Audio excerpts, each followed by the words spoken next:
La deuxième saison de Fallout a répondu à de nombreuses questions, mais il reste encore beaucoup de questions sans réponse. Tu vas m'écouter très attentivement. Tu vas l'aimer, cette histoire, c'est garanti. Bagarre, duel, torture, vengeance, géant, monstre, poursuite, évasion, grand amour, miracle. La deuxième saison s'est achevée et une guerre semble se profiler à l'horizon. Les ennemis n'ont pas été éliminés et les tensions se sont amplifiées, laissant planer le doute. Hank avait-il raison depuis le début? Après tout, ces plans ont permis de résoudre le problème des nombreux conflits qui ravagent le monde, mais ils ont aussi entraîné la suppression de toute liberté de pensée et de toute autonomie humaine. Quoi qu'il en soit, la troisième saison, déjà confirmée, promet d'être riche en rebondissements. En attendant la suite, probablement pas avant 2027, le final de la saison 2 soulève de nombreuses questions. Les personnages principaux doivent affronter de nouveaux défis, missions et ennemis, poursuivant ainsi leur périlleux voyage dans les terres désolées. Norm se retrouve dans une situation périlleuse. Après avoir réveillé tous les occupants de l'abri 31, ces derniers se rebellent contre lui. Il est presque tué lorsqu'une horde de rats de cafards attaque, décimant presque tout le monde. Norm, caché sous une table, finit par en ressortir indemne. La scène est néanmoins atroce. Presque tout le monde est mort, à l'exception de Claudia, la seule personne qui lui était aimable. Il la saisit, la place sur une planche et la met en sécurité. On ignore où il compte aller ensuite et ce qu'il compte faire, mais il se dirige probablement vers son ancien abri. Désormais, il est doté de nombreuses connaissances et d'une personnalité plus sûre et surtout intrépide. Comment réagira-t-il en découvrant l'état de son abri? La question est loin d'être réglée. La deuxième saison a fait de la faction la plus maléfique du jeu vidéo son principal antagoniste. L'Enclave était et est toujours contrôlée par la même entité qui dirige aussi Voltec. Elle a également créé les Écorcheurs, des monstres qu'elle a utilisés pour contrôler New Vegas. L'Enclave est aussi responsable du déclenchement de la Grande Guerre, de la destruction de Shady Sands et du maintien du monde de la surface dans un état de désolation dystopique. Elle écoute également tous les messages qui circulent dans le monde et continue de le façonner et de le contrôler d'une main invisible. Mais à qui appartient cette main? Cette personne, apparemment la plus puissante du monde avant le largage des bombes, est à la tête de l'Enclave. Cette personne, ou ces personnes, si intelligente et machiavélique qu'elle a réussi à échapper au regard de Robert House pendant des siècles, et ses plans ne font que commencer. Hank McClane, cadre chez Voltec, travaillait en réalité pour l'Enclave. Il possédait un Pip-Boy secret de l'Enclave dans son abri, celui-là même que sa première femme, Stéphanie, utilisa pour appeler le groupe à l'aide. Il travaillait également dans l'abri de Las Vegas à la miniaturisation du dispositif de contrôle mental que Voltec avait acquis de Monsieur House des siècles auparavant. Hank a réussi. Non seulement il a transformé les habitants des terres désolées en esclaves dociles et soumis grâce au cerveau de la pauvre Diane Wedge, mais dans la saison 2, il a révélé à Lucy que ses nouveaux travaux de recherche et développement étaient déjà déployés dans le monde. Il avait implanté des dispositifs sur des individus et les avait envoyés exécuter des ordres donnés par l'Enclave des siècles auparavant. Alors, quels sont exactement ces ordres? Que sont censés faire les sbires de Hank pour l'Enclave? Et quel est le lien avec la question cruciale concernant le dirigeant secret de l'Enclave? On peut aussi se demander qui sont ces personnes. Certaines d'entre elles sont secrètement implantées. Mais qui exactement? Les déclarations de Hank soulèvent tant de questions et Lucy n'obtiendra probablement jamais les réponses. Du moins, pas de sa part. Désormais, elle vit dans la crainte et se demande qui fait quoi et pourquoi. Dans le final, on découvre que la tête tranchée de Diane Welch, une congressiste d'il y a 200 ans, était littéralement branchée au système central. Son profil est considéré comme idéal et Hank a donc décidé qu'elle était la candidate parfaite pour alimenter son projet. Il voulait donner un peu de couleur et de personnalité au plan de House, qui consistait essentiellement à transformer les gens en robots. Lucy est horrifiée, surtout qu'elle réalise que Diane est toujours en vie. Diane la supplie de la tuer et Lucy s'exécute. Dès lors, une question se pose. Diane et Hank étant hors d'état de nuire, qui ou quoi alimente le système central désormais? Tout le monde redeviendra-t-il plus robotique? Ou existe-t-il un plan de secours? Avant d'effacer sa propre mémoire pour protéger les secrets de l'Enclave, Hank a raconté à sa fille Lucy d'horribles choses. Il lui a notamment révélé que la surface était le lieu de l'expérience, et non les abris. Le dirigeant de l'Enclave a fait exploser la Terre pour observer les conséquences. Alors, pourquoi? Qu'espérait-il découvrir? Quel était le véritable objectif de cette expérience? Pourquoi tuer des milliards d'êtres humains pour voir comment les survivants réagiraient? Était-ce pour observer l'évolution de la société? Surtout si c'était pour ensuite interférer constamment avec l'expérience. Le quartier général de l'Enclave, celui-là même où le scientifique Siggy Wilzig s'est échappé lors de la première saison, est perché dans des montagnes enneigées qui ressemblent étrangement aux Rocheuses. Est-ce le Colorado, ou du moins quelque part à proximité? La question est cruciale, d'autant plus que Barb et Gianni ont laissé un mot à Cooper indiquant qu'elles se rendaient dans cet état. Cela laisse supposer que le QG de l'Enclave est précisément l'endroit où elles sont allées. Si tel est le cas, cela soulève de nombreuses autres questions concernant ces deux personnages qui, déjà, intriguent beaucoup plus les fans.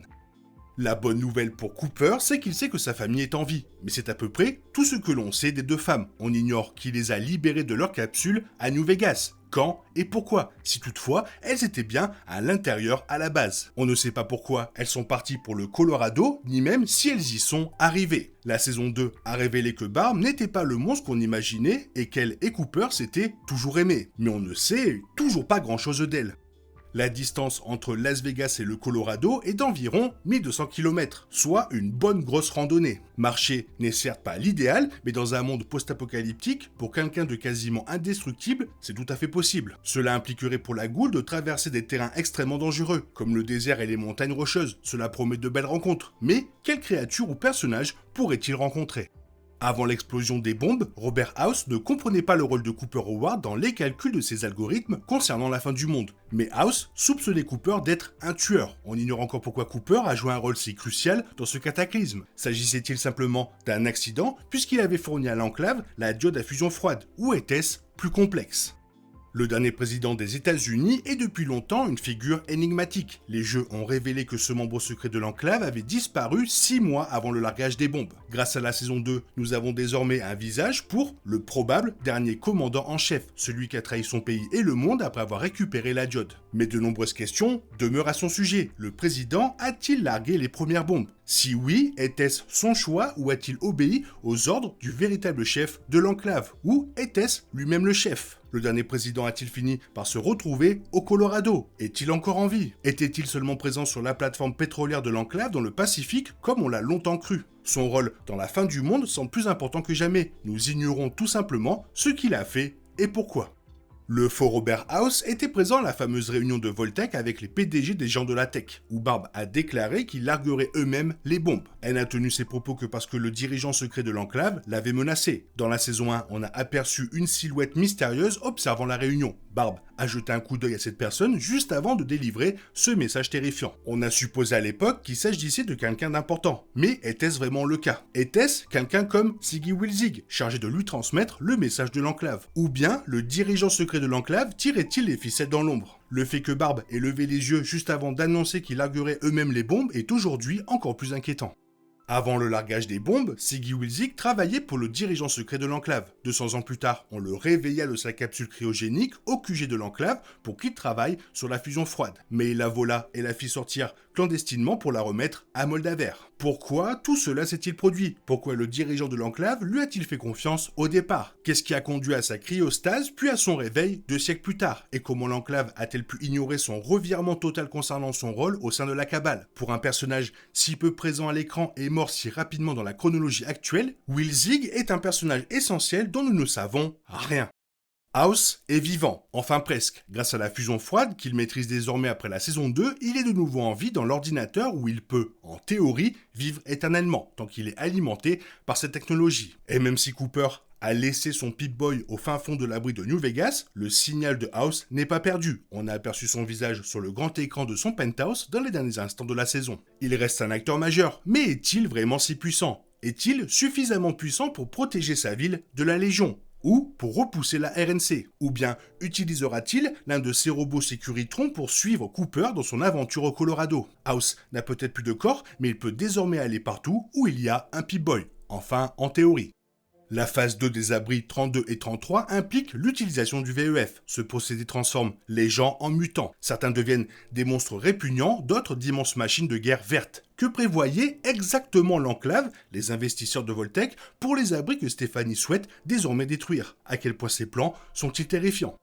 La mère mourante de Steph lui a conseillé de survivre en grimpant à la plus haute branche. Elle a suivi son conseil en épousant Hank, en décrochant un emploi chez Voltec et, par conséquent, un poste de direction dans un abri. Mais elle est toujours rongée par la rage et la vengeance, et elle veut détruire l'Amérique. Or, l'Amérique a quasiment disparu. Les naïfs des abris se considèrent comme américains, mais même si elle les tue tous ou les transforme en monstres affectés par le VEF, que se passera-t-il ensuite? Va-t-elle s'en prendre à d'autres personnes jusqu'à sa mort? Quel est son but précis et comment? A-t-elle seulement un plan? Et si oui, comment la découverte de ses origines canadiennes a-t-elle changé la donne? La phase 2 peut-elle commencer sans qu'elle soit également affectée par le VEF?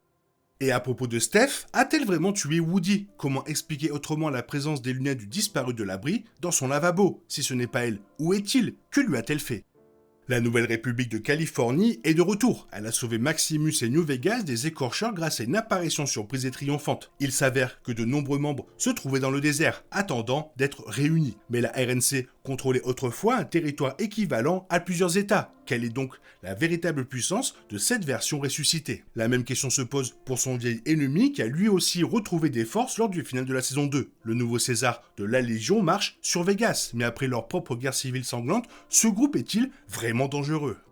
En parlant de groupes autrefois puissants, affaiblis par les conflits internes, la guerre destructrice qui a déchiré la confrérie de l'acier a laissé de nombreuses factions en difficulté. Mais Quintus, qui se fait désormais appeler le Destructeur, a un plan. Il veut utiliser le robot surpuissant Liberty Prime Alpha pour vaincre ses ennemis. Et ils sont nombreux, car il espère régner sur l'ensemble des terres désolées et les remodeler. Alors, qui va être sa première cible? La partie la plus puissante de la confrérie, le Commonwealth, New Vegas, la RNC, Quintus est furieux et imbu de sa personne. Avec Liberty Prime Alpha à la tête de son armée, il serait également vraiment très dangereux. Pour finir, qu'est-ce qui va pousser à la place du bras de Thaddeus? Parce qu'on doute qu'il se transforme en super mutant guerrier comme le personnage vert de Ron Perlman, à quel point la situation risque-t-elle de se dégrader pour Thaddeus une fois sa forme mutante établie? C'était toutes les questions qu'on se pose après la saison 2 de Fallout, on a hâte d'avoir les réponses dans la saison 3, si possible. Ça fait quand même pas mal de questions. Toi, qu'est-ce que tu en penses? Est-ce que toi aussi tu as des questions? Fais-les moi savoir dans la zone commentaire. Et sinon, comme d'habitude, bisous bisous, bye bye, à la prochaine. T'es toujours là, toi? C'est fini. Rentre chez toi. Allez, dehors. Naï, naï, naï.